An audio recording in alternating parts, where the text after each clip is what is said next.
My name is Lee, and alongside my podcast co-host Lewis, we attended CES 2023.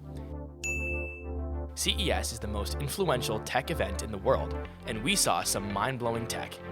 We also were able to get some exclusive interviews, where we break down what the future looks like.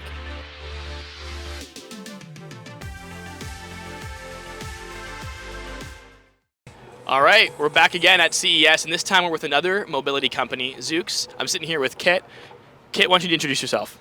Sure. Hi, my name's Kit Cutler, and I'm Director of Procurement and Strategic Partnerships at Zoox. Awesome. So I actually haven't heard anything about Zoox before, and I'm excited to see that you guys are here at CES. Can you share with us a little bit about what inspired your company, what product you're trying to, or hole in the market you're trying to fill, and what's unique about Zoox? Sure. So Zoox was founded a little bit more than 8 years ago. It's a mobility as a service company. In August 2020, we were acquired by Amazon, so we're 100% wholly owned subsidiary of Amazon. And specifically, we're going to be offering rides as a ride-hail service, competing with Uber, Lyft, DD, other ride-hail services, except it will be safer, cheaper, and nicer experience-wise compared to, let's say, riding in the back seat of a Toyota Prius, which is the typical Uber experience. Awesome. And you said you were purchased by Amazon. Earlier we talked about the autonomous driving being 100% proprietary. Is there an opportunity to collaborate with some of their other autonomous partnerships? I know they have worked with other companies in the automotive and mobility space, or are you guys working completely independently trying to solve the autonomous driving problem? There's always opportunities to collaborate, but we are building our own purpose-built vehicle. We're not working with, let's say, Rivian or other Amazon partners, and we've developed our own self-driving stack. So in a way, we're an automaker as well as a software company, and ultimately we'll be offering rides to customers like you in dense urban environments, starting with Las Vegas, then San Francisco, and then we'll see where we go from there. And you named a couple cities. Does that mean that you actually have an active roadmap in place right now that you're planning to implement into? And have you been able to navigate that work with the regulators? Yeah, so we've been public about Las Vegas as our initial launch city, and that we're also very interested in San Francisco. We internally talk about what cities come after that, but we're not sharing that to the public yet. Awesome. And you mentioned that it's kind of like, competing with Uber, but you guys own the vehicle and the service, and people will be able to hail it on your app. What's the cost going to be when you guys own so much of that vertically?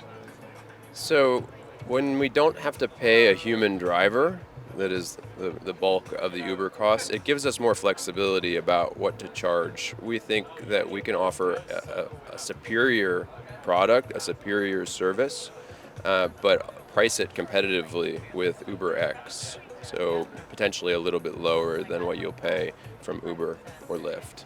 And how does Zoox differentiate itself from other people trying to also enter the mobility market? Even Tesla has talked in the past about their cars, creating a mesh network of, ride-hailing, robo-taxis. What's different about Zoox, and how can you be competitive even with the price point that they've marketed as being significantly cheaper than an Uber? Yeah, so I think it remains to be seen whether Tesla, with their software and sensor stack, will actually be able to offer a robotaxi service.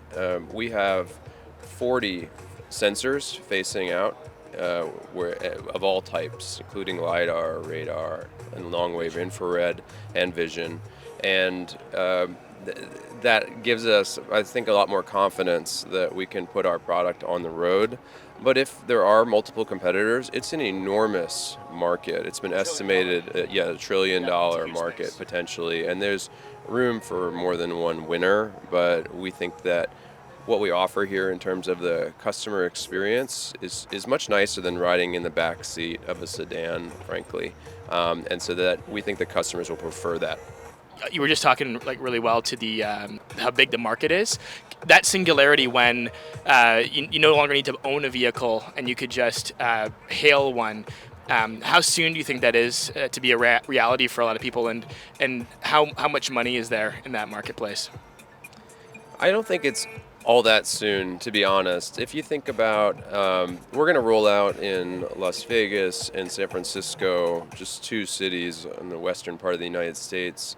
If you look at a historical precedent with how long it took Uber from when they launched in 2009 until even today, there are still places that Uber has not yet reached. And here we are 13 years later, 14 years later.